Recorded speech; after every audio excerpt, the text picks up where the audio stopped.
Déjà d'entrée de jeu, permettez-moi de vous dire que les liquides symbolisent souvent la vie, deuxièmement, la purification, troisièmement, la puissance spirituelle ou encore la bénédiction. Parmi des histoires qui existent dans la dimension des hommes, parmi les matières qui existent dans la dimension des hommes, il y a 4 matières qui sont reconnues comme des matières plus spirituelles et plus graves.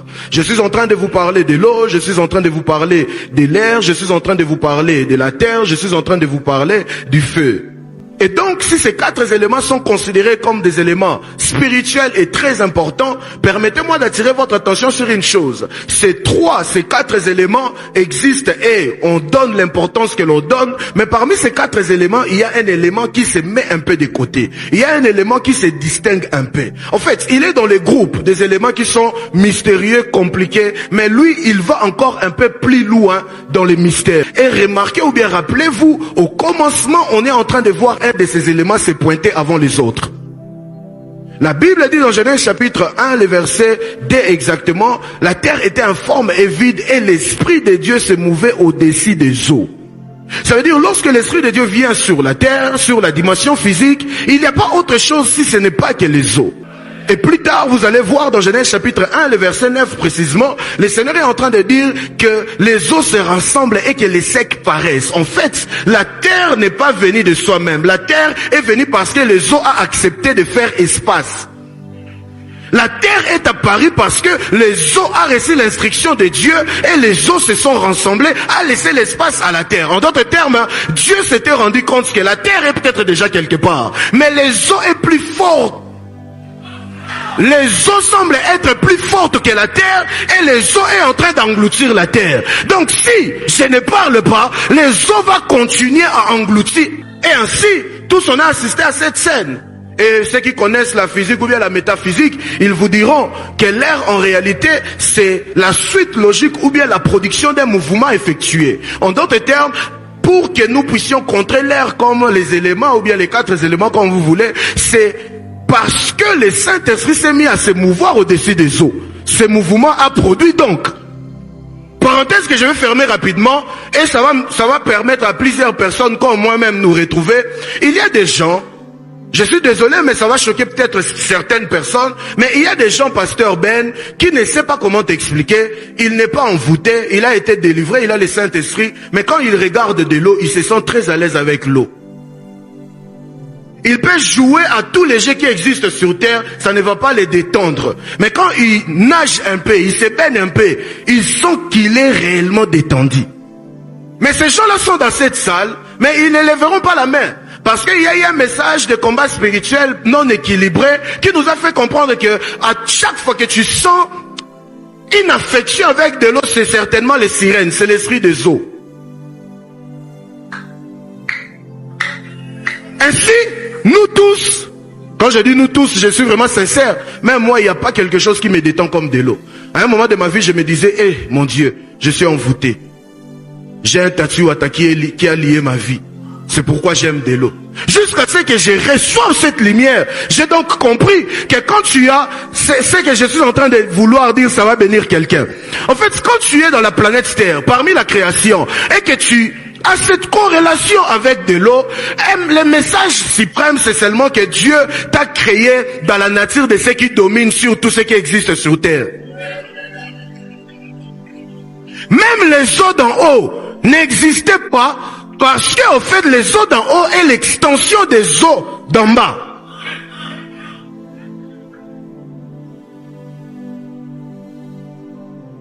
Voilà la raison pour laquelle, lorsque le Seigneur voulait commencer son ministère, il s'est trouvé à l'exigence d'aller rencontrer des personnes, parmi lesquelles Moïse et Élie, parce qu'en fait, Élie maîtrisait le feu, mais Moïse maîtrisait l'eau.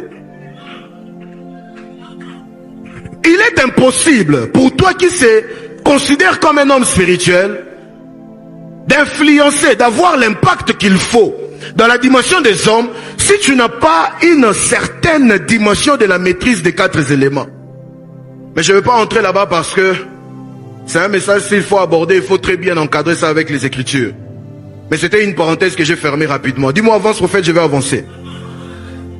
Et ainsi, vous allez comprendre maintenant cette corrélation parce que vous allez voir, le ciel a plus d'une fois utilisé l'eau pour amener une solution à la nature. Pendant que tu es en train de réfléchir, je te donne déjà un exemple, la fameuse histoire de la piscine de Bethesda. Je vous rappelle que le miracle de la piscine de Bethesda ne dépendait pas de qui que ce soit, mais ça dépendait de ce point de contact que l'on appelle de l'eau.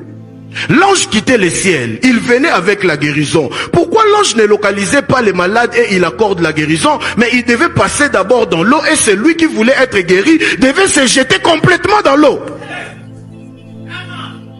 Tu ne t'es jamais posé la question pourquoi la nouvelle naissance, être sauvé, peut être concret que si tu passes par les eaux du baptême. Pasteur Jonathan, apparemment il y a comme une porte spirituelle qui te donne accès à appartenir au royaume des cieux, mais qui n'existe pas dans les nuages, mais qui existe dans l'eau. Tu veux être sauvé, tu veux avoir accès au ciel, être considéré. Parce qu'en fait, quelqu'un est en train de se dire, mais il faut attendre la mort. Non, il ne faut pas attendre la mort. Là où tu es là, tu es sauvé. Là où... Papa, tu es sauvé là où tu es, tu n'attends que l'enlèvement. Mais, rappelle-toi aux paroles du Christ au docteur Nicodème. Il lui a dit, la porte d'accès là-bas, c'est pas dans les nuages. Ce n'est pas dans les faits. La porte d'accès là-bas, c'est une porte que l'on ne voit pas, mais qui est dans un liquide. Au cas où cela n'est pas suffisant, dis-moi, avance prophète, je vais avancer. Dans Jean chapitre 7, le verset 38, il est écrit, celui qui croit en moi, des fleuves d'eau vive couleront de son sein.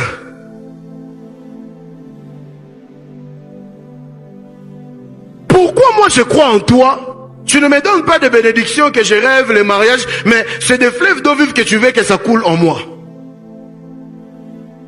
Parce qu'en fait, comme vous savez, il est la vie. Et lorsque tu crois en lui, il te donne la vie. Mais il n'a pas vie. La correspondance à peu près d'à quoi peut ressembler l'image que tu peux comprendre de la vie qu'il te donne si ce n'est pas des fleuves d'eau. En fait, il cherchait un langage que tu peux comprendre, que tu vas avoir la vie en abondance. Mais il se dit la vie même peut-être c'est encore abstrait, mais qu'il utilise au moins l'image de quelque chose. Et comme vous savez, le Christ qui était Dieu, avec toute la connaissance, s'il laisse le feu, s'il laisse les médicaments, il laisse toutes les autres choses, mais il place son illustration avec le fleuve d'eau, c'est que dans sa dimension de Dieu, il sait qu'il n'y a pas quelque chose qui peut bien représenter la vie, si ce n'est pas de l'eau. Éphésiens chapitre 5, le verset 26, il est écrit, afin de la sanctifier par la parole après l'avoir purifiée par l'eau. Or, la sanctification, c'est par la parole, mais la purification, c'est par l'eau. Parce que tu peux être sanctifié, mais pas purifié. La sanctification, ce n'est pas le fruit des œuvres. La sanctification, c'est la nature. C'est la parole qui nous a rendus saints. Il est mort à la croix, il y a eu l'échange, il y a eu la substitution. Et celui qui était à la croix, ce n'était pas un homme, mais c'était une parole faite chair. Donc par la parole, on a été sanctifié, on a reçu sa nature. Mais pour être purifié, voilà pourquoi aujourd'hui il y a des chrétiens, il est saint mais il est impoli. Il est saint mais il n'est pas beau. Il est saint mais il n'a pas l'argent. Il est saint, mais il a des traits de caractère qui ne ressemblent pas à quelqu'un que l'on peut considérer comme un saint. Tu sais pourquoi? Parce que par la croix, il a reçu la nature d'être saint. Mais il n'a pas encore rencontré de l'eau pour être...